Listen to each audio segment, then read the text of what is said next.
بسم اللہ الرحمن الرحیم. السلام علیکم ورحمۃ اللہ وبرکاتہ.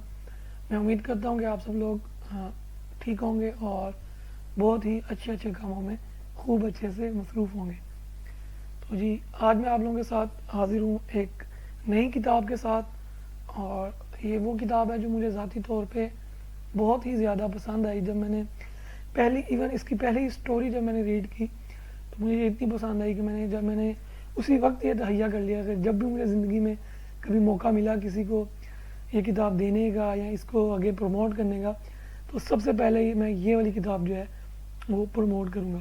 کیونکہ اس کی جو اپروچ ہے، بات کو سمجھانے کی اپروچ جو ہے نا، وہ بڑی بہترین ہے. ایون اس کو بڑے تو سمجھ ہی سکتے ہیں آسانی سے، اس کو بچے بھی بڑی انٹرسٹنگ قسم کی سٹوریز بنا کے انہوں نے قرآن کی ریفرنسز کے ساتھ سٹوریز بنائی ہیں. جو کہہ لیں کہ قصص یا قصائص قرآن پاک میں مطلب انبیاء کے تذکرے جو قرآن پاک میں بیان کیے گئے ہیں، ان کو انہوں نے جو مصنف ہیں انہوں نے کہانیوں کی شکل دے کر بچوں کا انٹرسٹ ڈیولپ کرا کے تو اس کو سامنے لائے ہیں. تو میں اس کا تھوڑا سا تعارف آپ کو پہلے بتا دیتا ہوں. کتاب کا نام ہے جی قرآن کہانی، بچوں کی کردار سازی کے لیے ایک رہنما کتاب. مرتب کیا ہے جی اس کو پروفیسر ڈاکٹر قاری محمد طاہر صاحب نے. یہ تھوڑا سا آگے چلتے ہیں جی. اس کا فرسٹ پیج ہے، یہاں پہ انہوں نے لکھا ہے جی کہ ایک اچھی کتاب آپ کی زندگی بدل سکتی ہے. اسی بلیو کے طور پہ میں آج تک جتنی بھی ریڈنگز کرتا ہوں، میں نے اسی بلیو میں کی ہیں کہ کوئی بھی ایک اچھی کتاب ایسی آپ کو مل جائے گی ضرور. ابھی نہیں تو ضرور بہت جلد آپ کو ایسی ایک کتاب مل جائے گی جو آپ کی زندگی بدل دے گی، اور آپ اس لمحے کا ہمیشہ اللہ تعالیٰ کا شکر ادا کرتے رہیں گے کہ یا اللہ تو نے آپ نے ہمیں یہ کتاب عطا کی کسی بھی ذرائع سے، کس طرح بھی، جیسے بھی کہہ لیں کہ ایکسیڈنٹلی مل گئی یا آپ نے خود لے لی آپ نے، تو اس نے آپ کی زندگی بدل دی. تو آپ ہمیشہ سے اس کتاب کے بھی احسان مند رہیں گے، اس کتاب کے لکھنے والے کے بھی، اور اللہ تعالیٰ کے تو آپ رہیں گے ہی رہیں گے. تو یہ کوئی بھی ایک اچھی کتاب جو ہے آپ کی زندگی بدل سکتی ہے. قرآن کہانی، بچوں کی کردار سازی کے لیے ایک رہنما کتاب. آگے چلتے ہیں جی. Good book can change your life, وہی چیز انگلش میں لکھی ہوئی ہے. اچھا جی، یہ پبلش کی ہے جی نیشنل بک فاؤنڈیشن اسلام آباد نے. ان کا تھوڑا سا میں تعارف بھی دے دیتا ہوں. کم قیمت اور معیاری علمی و ادبی نصابی کتب کی اشاعت کا قومی ادارہ کون ہے جی؟ نیشنل بک فاؤنڈیشن. 2017 عیسوی میں نیشنل بک فاؤنڈیشن اسلام آباد میرا خیال ہے قائم کی گئی. جملہ حقوق محفوظ ہیں یہ کتابیں، اس کا کوئی بھی حصہ کسی بھی شکل میں نیشنل بک فاؤنڈیشن کی باقاعدہ تحریر اجازت کے بغیر شائع نہیں کیا جا سکتا. میں نے ان کو بھی ای میل کی ہے، انشاءاللہ ہوپس ہو جیسے ان کا ریسیو ہوتی ہے مجھے ای میل تو وہ بھی میں آپ لوگوں کے ساتھ شیئر کروں گا، انٹل انلیس کہ وہ کاپی رائٹ اسٹرائک نہیں کر دے. اچھا جی، نگران ہے اس کتاب کے ڈاکٹر انعام الحق جاوید صاحب. مرتب کی ہے پروفیسر ڈاکٹر محمد طاہر صاحب نے. اشاعت اول ہوئی تھی جون 2016 میں. 2050 اس کی کاپیز پبلش ہوئی تھی. اشاعت دوم ہوئی 2017 میں، تو 2000 کاپیز جو ہیں وہ پبلش ہوئی. کوڈ نمبر ہے جی CLU 098. ISBN نمبر ہے جی 9789693709 506. تابع فرحان رضا پرنٹرز راول پنڈی. قیمت ہے اس کی 40 روپے. دیکھیں اندازہ کریں کہ 40 روپے ہم کن کن کاموں میں صرف کر دیتے ہیں یا ضائع کر دیتے ہیں یا استعمال کرتے ہیں. اور یہ کتاب اگر آپ 40 روپے کی خرید لیں تو میرا یہ دعویٰ ہے کہ یہ آپ کو 4000 چھوٹی اماؤنٹ ہے، 4 لاکھ 4 کروڑ بھی چھوٹی اماؤنٹ ہے اس کے سامنے.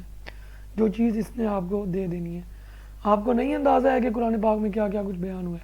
جب اس کو یہ صرف اور صرف 35 سے 36 صفحے ہیں، 40 صفحے بھی نہیں ہیں. اور ایک صفحے کی قیمت میں سمجھتا ہوں کہ یہ کچھ بھی قیمت نہیں ہے جو اس میں بیان کیا گیا ہے. یہ ابھی ہم ریڈنگ کریں گے تو آپ کو اندازہ ہو جائے گا. اچھا جی،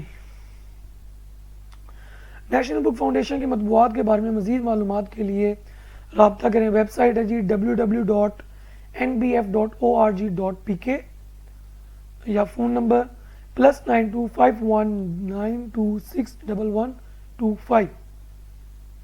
ای میل کر سکتے ہیں جی آپ books@nbf.org.pk. تو جی پھر اس میں آ جاتے ہیں تھوڑا سا پیش لفظ ہے جی. ڈاکٹر انعام الحق جاوید صاحب دیپاچہ لکھا ہے جی پروفیسر ڈاکٹر قاری محمد طاہر صاحب نے. نمبر 1 ہے جی ذہین شہزادہ. نمبر 2 یہ کہانیاں ہیں.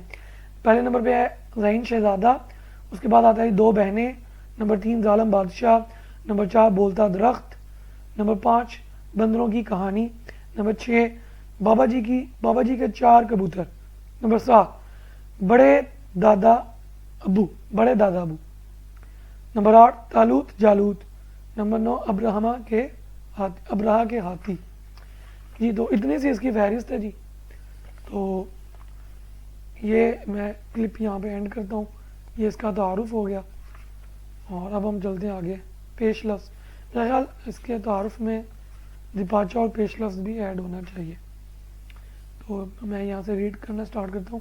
پیش لفظ نیشنل بک فاؤنڈیشن کی طرف سے جہاں علم و ادب، سائنس و فلسفہ، تاریخ و جغرافیہ، اخلاقیات، طب اور دیگر اہم اور جدید موضوعات پر معلوماتی کتب شائع کی جا رہی ہیں، وہاں بچوں کے لیے نصیحت آموز دلچسپ اور معیاری کتابوں کی اشاعت کا سلسلہ بھی جاری ہے، جس کے تحت اب تک بچوں کی بہتر تعلیم و تربیت، اصلاح اخلاق، کردار سازی اور ذہنی نشوونما کے لیے کئی کتابیں شائع کی جا چکی ہیں.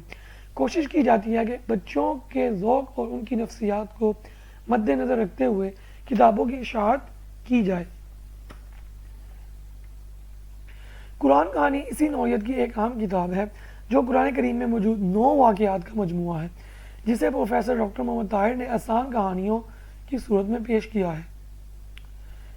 اسے بچوں کو اسلامی تاریخ اور مذہبی تعلیمات سے آگاہ کرنے کا ایک آسان اور قابل فہم طریقہ تدریس بھی کہا جا سکتا ہے. اس کتاب کا پہلا ایڈیشن NBF کی جانب سے 2000 یعنی نیشنل بک فاؤنڈیشن کی جانب سے 2002 میں شائع ہوا تھا، اور اب 14 سال کے بعد اس کا نیا ایڈیشن نئے گیٹ اپ کے ساتھ پیش کیا جا رہا ہے.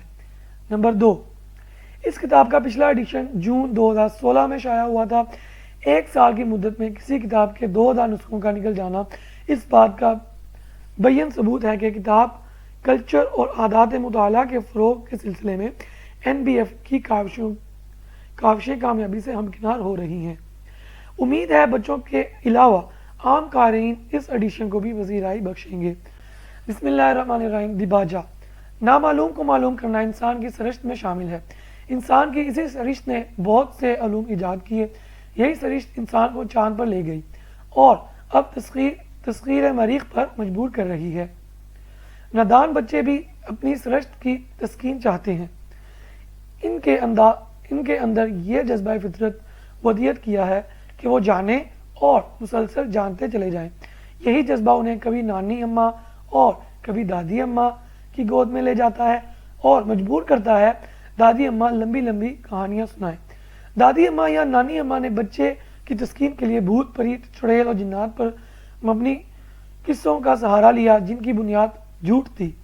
ان من گھڑت واقعات اور کہانیوں سے وقتی طور پر بچے کی تسکین تو ہوئی، لیکن بچے کی اصلاح اخلاق کا سامان ہرگز نہ ہوا.